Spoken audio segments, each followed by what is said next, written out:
بسم اللہ الرحمن الرحیم 28ویں مجلس بلا پر صابر رہنے اور فقر کے اختیار کرنے کے بارے میں 9 جمادی الاخری 545 ہجری کو خانقاہ شریف میں حضرت پیران پیر شیخ عبدالقادر جیلانی نے ارشاد فرمایا، نبی کریم صلی اللہ علیہ وآلہ وسلم سے روایت ہے کہ تحقیق ایک شخص آپ کی خدمت میں حاضر ہوا اور عرض کیا کہ میں آپ کو اللہ کے واسطے دوست رکھتا ہوں۔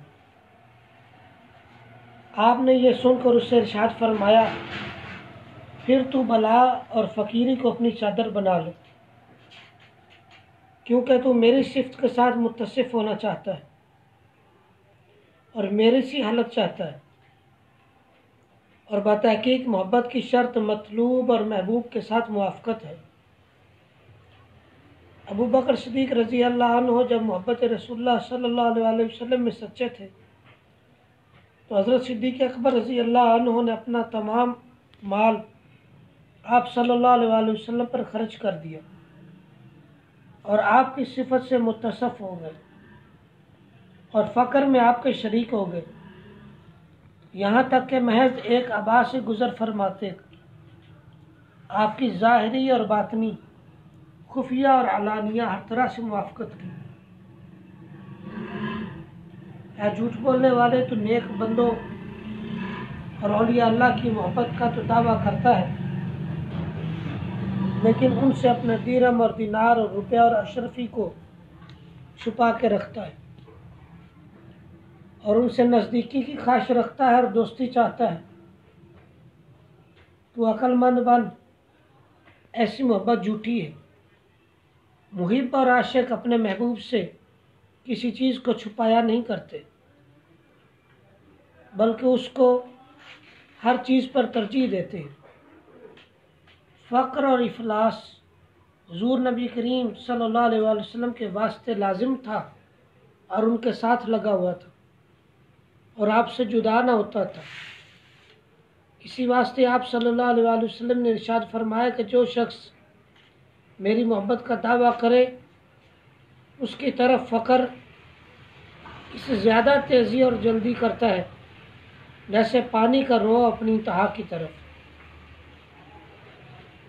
حضرت عائشہ صدیقہ رضی اللہ تعالیٰ عنہ نے ارشاد فرمایا کہ جب تک رسول اللہ صلی اللہ علیہ وآلہ وسلم ہم میں تشریف فرما رہے، دنیا ہم پر تنگ ہو گئی، دنیا ہم پر تنگ اور مقدر رہی، اور جب آپ صلی اللہ علیہ وسلم ہم سے جدا ہو گئے تو کثرت سے دنیا ہم پر ڈال دی گئی اور بہت زیادہ دنیا کا مال ہمیں دیا گیا۔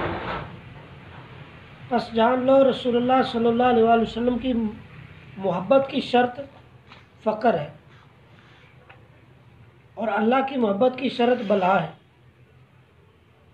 بعض اولیاء اللہ سے روایت ہے کہ انہوں نے فرمایا کہ بلا محبت کے ساتھ مسلط کر دی گئی ہے تاکہ کوئی شخص کذب و نفاق اور ریا کے ساتھ محبت الہی کا دعویٰ نہ کر سکے۔ اے جھوٹے مدعی، تو اپنے دعوے اور جھوٹ سے رجوع کر لے اور اپنے سر کو خطرے میں نہ ڈال۔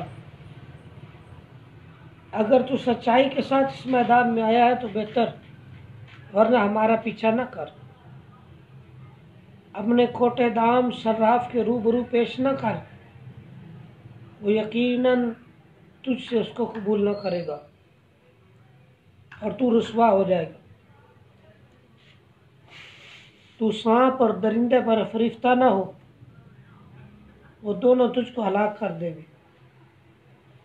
اگر تو سانپ کا زہر اتارنے والا ہے پھر سانپ کی طرف پیش قدمی کر، اور اگر تجھ میں قوت ہے تو پھر درندوں کی طرف بڑھ۔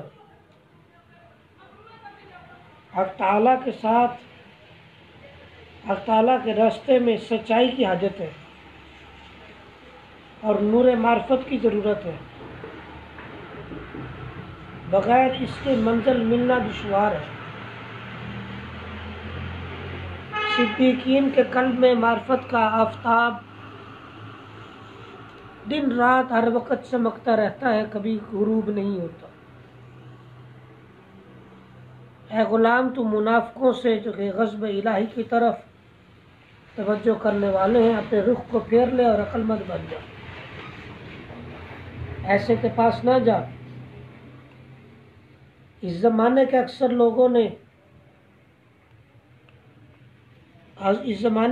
لوگ بھیڑیے ہیں جنہوں نے انسانوں کے کپڑے پہن رکھے۔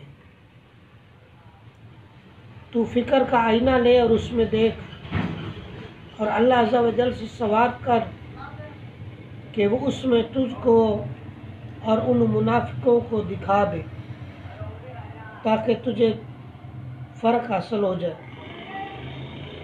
بتحقیق میں نے خلق اور خالق دونوں کو آزمایا، خلق کے پاس شر اور برائی کو پایا اور خالق کے پاس بھلائی کو پایا۔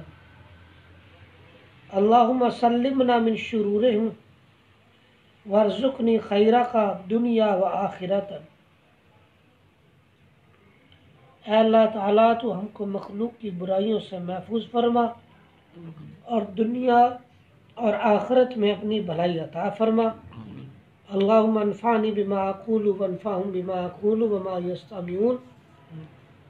اے اللہ کریم جو کچھ میں کہہ رہا ہوں اس سے مجھ کو اور سننے والوں کو نفع عطا فرما، اور یا اللہ کریم نے جو کچھ اپنے اولیاء کرام کو عطا فرمایا وہ ہمیں نصیب فرمائے، اور اس واعظ میں جو حضرت غوث الاعظم پیران پیر شیخ عبدالقادر جیلانی کا مدعا اور مقصد ہے وہ ہمیں نصیب فرمائے۔ وصلی اللہ تعالی علی رسول خیر خلقہ سیدنا محمد وعلی آلہ واصحابہ اجمعین برحمتک۔